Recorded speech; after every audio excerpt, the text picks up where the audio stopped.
What should we call what transpired over the weekend? Is it a mutiny, coup, or attempted coup, an armed rebellion? We're not slapping a bumper sticker on it, Ed. We made clear that we were not involved. We had nothing to do with it. This was part of a struggle within the Russian system. It never ends. You can fight down an abortion ban one year and they'll bring it up the next year. So it's a constant battle. For the first time in 50 years, we have a path to make abortion illegal and unthinkable in Pennsylvania. Hello, everyone. I'm Major Garrett in Washington. Welcome to America Decides. President Biden said today that he made it clear to Moscow that the United States and its allies had nothing to do with the uprising in Russia over the weekend. The Wagner Group's mercenary troops, for a short period of time, marched toward Russia's capital before the Kremlin cut a deal with the mercenary group's leader on Saturday. The president described the situation as an internal Russian matter. We gave Putin no excuse to blame this on the West or to blame this on NATO. We made clear that we were not involved. We had nothing to do with it. This was part of a struggle within the Russian system. CBS News senior White House and political correspondent Ed O'Keefe joins us now from the North Lawn. Ed, we saw in the open your question to John Kirby about what the administration wants to call it. It doesn't have a name. Does it know what actually happened and what may happen next?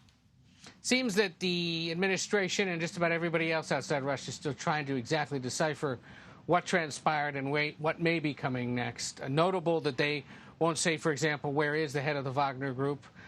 They claim that there has been no change in military leadership and that otherwise they're just monitoring this situation. But the president and other officials, including John Kirby, the spokesman, went to great lengths today to point out that the United States had nothing to do with this. And when asked, why are you even saying that? They suggest that there had been social media chatter generated in Russia, even among senior Russian officials who were sort of beginning to imply that maybe Ukraine or the United States or NATO had something to do with it. So the president today felt compelled to come out and say that is not the case. This is something between you and the mercenaries that are serving alongside you there on the front lines in Ukraine. And, of course, as you well know, Ed, whenever Russia has found itself in a fix in this invasion of Ukraine, and it's been many times, it is frequently, to divert attention from that fix, whatever its underlying reasons, blamed the West. So maybe the Biden administration is trying to anticipate that before it comes out at full force. Yeah, and look, the White House pointed out that throughout the weekend and again today, the president would be on the phone with NATO allies, with other major Western European countries to make sure that they were all, in essence, singing from the same song sheet, because they didn't want any deviation from the general line to be exploited by Russia in any way, that there was some kind of fissure or disagreement about this.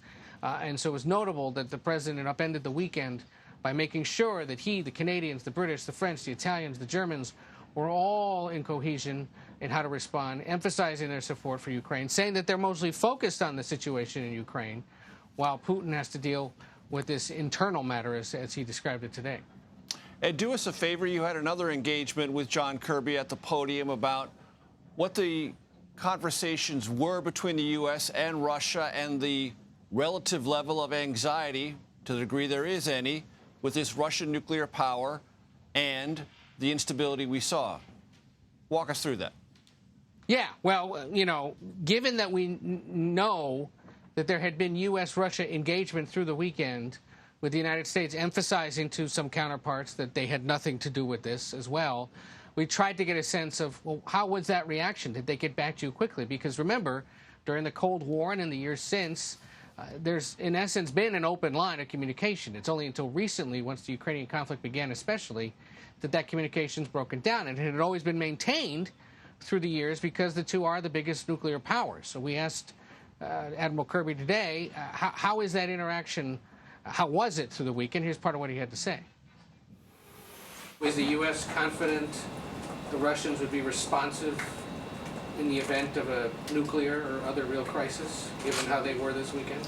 I would just tell you, Ed, and this has been the case for the last 16 months. I mean, Russia is a nuclear power, that we have been monitoring as best we can Russian strategic posture, their nuclear capabilities. That continues. And we've seen no indication. Outside of the blustery rhetoric, we've seen no indication that there's any intent to use nuclear weapons inside Ukraine. He went on to say that there had been responses from the Russians pretty quickly and some frank exchanges, which is mostly what we were trying to decipher, is whether or not they had been responsive. His answer was that they were. Ed O'Keefe at the White House, thanks so very much. To discuss the latest on Capitol Hill, CBS News congressional correspondent Scott MacFarlane joins us now. So, Scott, it appears that the list of potential impeachment targets for the House Republican majority continues to grow.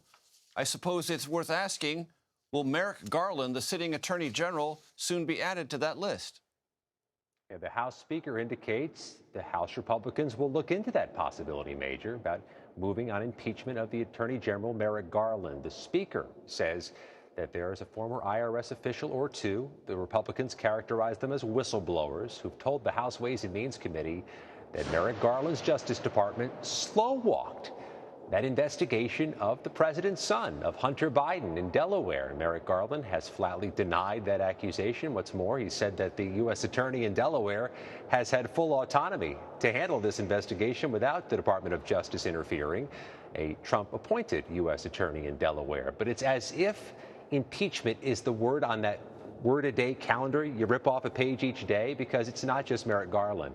There are House Republicans talking about impeachment against the Homeland Security Secretary, Mayorkas, against the U.S. Attorney for the District of Columbia, who's handling the January 6 cases. And there was that privileged resolution, an expedited resolution from Congresswoman Lauren Boebert to move on impeachment against the president. None of this is headed anywhere in the U.S. Senate. This is all political messaging. But if you add to the mix, Major, the impeachment expungement resolutions that Republicans have offered to expunge the impeachments of Donald Trump, you can tell there's a flood the zone with the word impeachment, potentially, Major, to water down the two impeachments against the Republicans' likely nominee for the White House next year. You know, it's always troublesome when reporters try to apply consistency to matters of this nature. But you remember, and I remember, Scott, how many Republicans denounced the Democratic impeachments of President Trump 1 and 2 as political exercises, lacking due process, lacking foundation, saying that they threatened to create an atmosphere in which impeachment would be used as a political cudgel, not for the underlying constitutional purposes it was placed there to do. What do they say now? Now, Republican leadership has emphasized there needs to be a process, an order to this. They can't just fast-track an impeachment resolution to the House floor against President Biden for some alleged failure in office because of the southern border. That's what that resolution from Congresswoman Boebert tried to do. Kevin McCarthy found a way to put it into a committee, the House Homeland Security Committee, and try to restore regular order, to have some consistency in the arguments from Republicans. These things aren't going anywhere meaningful. It's just a political cudgel. It's a messaging bill at a time in which Republicans see fit to try to have that political message that Donald Trump was the victim of a weaponized Department of Justice, that Donald Trump was a victim politically at a time when Trump is trying to galvanize support, and many of these Republicans here are trying to keep themselves closely adjacent to Trump's base and Trump's supporters when their primaries come early next year. And real quickly, Scott, you mentioned this earlier. The effort to expunge the two previous Trump impeachments, that doesn't mean that they are no longer part of the historical record. That just means this particularly constituted House Republican majority would not feel compelled to recognize them. Do I have that correct? It would be symbolic only. But let me add one thing. As we have all this impeachment talk over the past week, Major, there has been a noticeable coarsening of the dialogue around here, a lack of civility both sides are accusing the other of engaging in. Let me quickly let you hear from Kevin McCarthy. I brought a question about that to him late last week. What do you do about that, no matter whose side is doing it? I sat with Hakeem and I put together a group of members from both sides of the aisle working towards addressing that and putting on a standard. We can disagree with one another, but we should be respectful of the basis. But the name calling that went on and the activity of how they carried themselves, it goes against every standard we have as members of Congress. And that is unacceptable, and there should be consequences. Major, both sides accusing the other of being less than civil. They're not really going to fix the civility problem until perhaps they stop that level of finger pointing first. Scott MacFarlane on Capitol Hill. As always, we thank you. In just days, most abortions after 12 weeks are set to be banned in North Carolina. Next, the state's Democratic Governor, Roy Cooper, whose veto of the measure was overridden by the state's Republican legislature, joins us. You are streaming America Decides. This should not be the subject of some political discourse. We're talking about real people every day in our country. Doctors and nurses have also experienced this chaos and confusion and fear. Welcome back to America Decides. That was Vice President Kamala Harris in Charlotte, North Carolina, Saturday, marking 1 year since the Supreme Court overturned Roe v. Wade. The vice president also discussed a new law set to take effect in North Carolina very soon that bans most abortions after 12 weeks. North Carolina Democratic Governor Roy Cooper joins us now. Governor, always good to see you. So the law is set to take effect July 1st. Is there any doubt in your mind that it will take effect then? I know there's a court challenge. Catch our audience up on that. Well, there's a 12-week abortion ban that the people of North Carolina did not want that's scheduled to take effect July the 1st. This was a result of Republicans going behind closed doors, releasing a very complicated and confusing bill in the middle of the night, getting no public input, allowing no amendments, and then passing it within 40 hours, which is shorter than the 72-hour waiting period that they impose on women to wait to get an abortion. Of course, I vetoed that bill. They overrode it by one vote in each chamber, with every single Republican voting to override and every single Democrat voting against override. And this shows us that Republicans are united in their assault on women's reproductive freedom. This bill was so confusing that it has resulted in a court case. There is a hearing on Wednesday morning that we will see what happens. I know that Republicans are concerned about it because they've already started running legislation in the General Assembly that could correct some of the confusing parts of this legislation. Many doctors, because they didn't get expert opinions into the process of drawing this law, many doctors are confused as to what this law means. So we'll see what happens on Wednesday. One thing I know is that we're going to keep working to provide as much access to women as we possibly can. And we know that the 2024 elections, where every single legislative seat will be up, will be critical because Republican leadership has said, we are coming back. This 12-week ban is not enough. We want to do more. And of course, half the states in the country have imposed some type of abortion restriction on women that did not exist before the Dobbs decision in this terrible 365 days since that opinion went into effect. Governor, I want to ask you about something that happened to the Supreme Court today. The Supreme Court let a lower court decision prevail in a redistricting case in Louisiana. If you add that to what you saw in Alabama earlier from the Supreme Court, there is some indication that this court is looking at the idea of partisan gerrymanders and coming down squarely on the side that some of them can violate the Voting Rights Act. Does that give you any confidence, Governor Cooper, about the North Carolina case pending before the Supreme Court as well? Well, I haven't had a chance to review this case today, but I know that the Alabama case that occurred a few weeks ago is breathing some life in the Voting Rights Act. And there was concern that this U.S. Supreme Court would completely turn a blind eye to it. But I think this is positive. North Carolina has been ground zero for partisan gerrymandering, and we could use a little help from the United States Supreme Court. In fact, we're still waiting to hear from the case of Moore v. Harper, where our Republican leadership has asked the U.S. Supreme Court to make them the sole arbiters of what happens in federal elections in North Carolina. What a horrible idea. I hope the U.S. Supreme Court will turn that down. Speaking of the Supreme Court, Governor Cooper, there is a case that will be decided in all likelihood this week on the future of affirmative action as it relates to admissions at places like University of North Carolina, Chapel Hill. You're a graduate, both undergraduate and law school graduate. Your thoughts on that case and its implications if, as many court watchers expect, affirmative action in those admissions procedures is outlawed? Well, this is taking race into account when considering admissions, is what both University of North Carolina and Harvard, the other defendant in this case, are doing. And it's because they're not talking about quotas or even affirmative action. What they're talking about is a diverse student body, which they consider to be an important part of an excellent academic education. And I hope that the Supreme Court will not do damage to that. The oral arguments that we heard maybe forecast that they will rule against the universities here.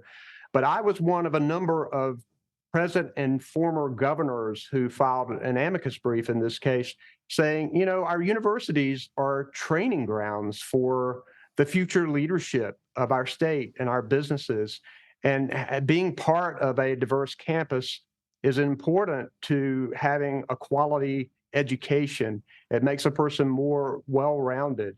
And having race is just one of the many factors that these universities consider in admissions is something that should be allowed. And just to be clear, Governor, the University of North Carolina, Chapel Hill doesn't ask, but it will allow applicants to convey that information if they wish, correct? I'm sorry, Major. It's information about their race. There's not like a. For there's sure. not some. Yes, yeah, for sure. And this is an important part of looking at a campus and a student body holistically. There are many factors that should go into that, and race is one of them. Governor Roy Cooper, always a pleasure. Thank you, sir. Thank you. The Biden administration announced a more than $40 billion investment to deliver high-speed internet across the country today, part of its push to highlight accomplishments in the president's re-election bid. CBS News' Ed O'Keefe spoke with the Secretary of Commerce about the move after the event. If you can bottom line it, at least in the estimates, how soon will this goal be achieved? How soon will every American have access to high-speed internet? By the end of the decade. But we're connecting people right now. So since I've been secretary, we've already put $2 billion out to connect people on tribal lands. We're working every day with folks who run small family farms. So like every day, more Americans will be brought online. There's 8.5 million American households without the internet now. So to connect everyone in every nook and cranny will take, 5, 6, 7 years. Coming up, how the Democratic Party looks to regain the House in 2024. A leading voice in that effort, the chair of the party's campaign arm, Susan Delabene, joins us next. You are streaming America Decides.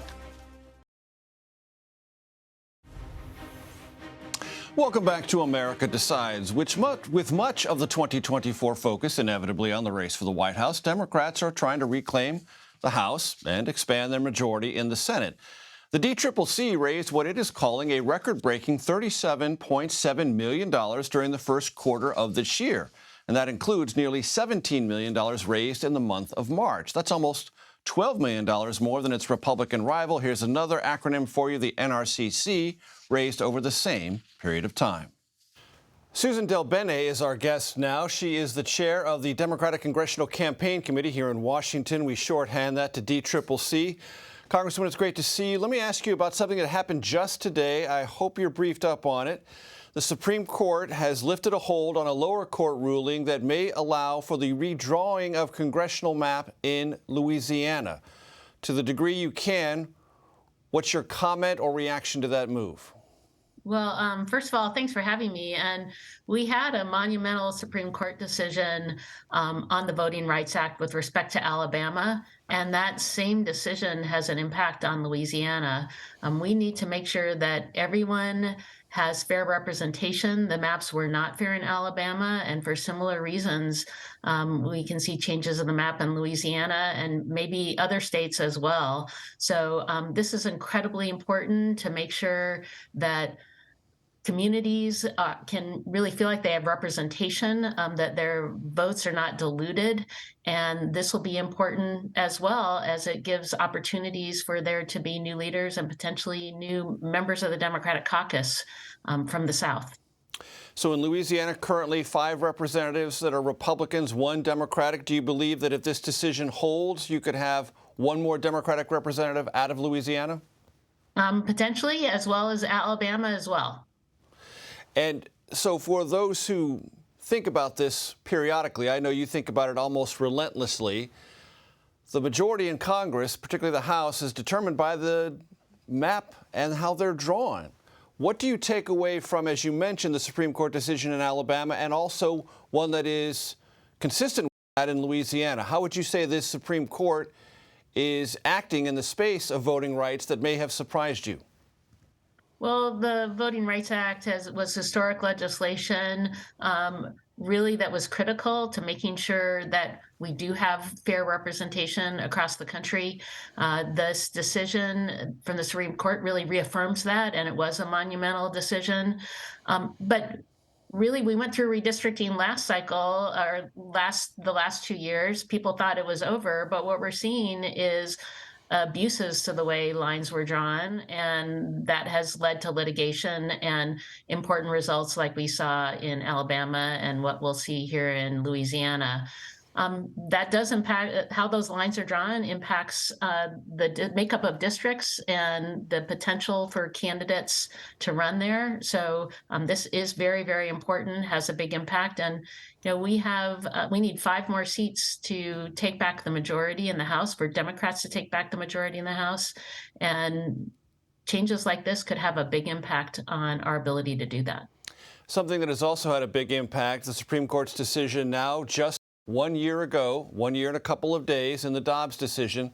If you could identify 1, maybe 2, or maybe more districts where you believe this will be particularly important, either in terms of recruitment or defeating a Republican that is in a swing district, where would you direct our audience's attention? Well, we have 18 seats across the country that Republicans are in right now that President Biden won those districts in 2020. So, and a good chunk of those are in New York and California. Those are top targets for us, but obviously are places where, you know, we had Republicans run and said they were moderates. They're anything but moderate. We saw from the first day of this Congress how extreme the Republican majority is and has become even more extreme over time, holding our economy hostage and threatening a default, continuing to take away reproductive freedom across the country. In every funding bill we've been looking at, they continue to put measures in to try to really take away more access to reproductive care. And so they've even shut down the House because they can't agree with themselves. So we're going to see more and more voters in these districts understand the extremism that is leading the House of Representatives. Folks want to see responsible leadership. Congresswoman, in those swing districts you mentioned, do you expect President Biden to campaign there, and will the Democrats either seeking those seats or representing them currently want them to be there? Well, I think the president's going to be campaigning all over the country, and the president has had an incredibly successful record. We've seen that. You know, the legislation that we passed on the leadership of President Biden helped these investments move forward, investments in infrastructure to continue to create jobs, to support our communities. These are incredible, we really had a historic Congress last Congress, incredible investments in our communities. And a lot of that was because we had a House majority, Democrats had a House majority, and President Biden was part of that effort. So he is going to be bringing that message across the country, as well as House Democrats and our Senate colleagues. So it's a strong, strong message, and we're working together to make sure everyone's aware of all that's happened and what can happen when we have responsible leaders in charge. So very quickly, Congresswoman, as head of the DCCC, you would say those in the Democratic Party who say privately the president's a liability, the vice president is a political liability, you disagree?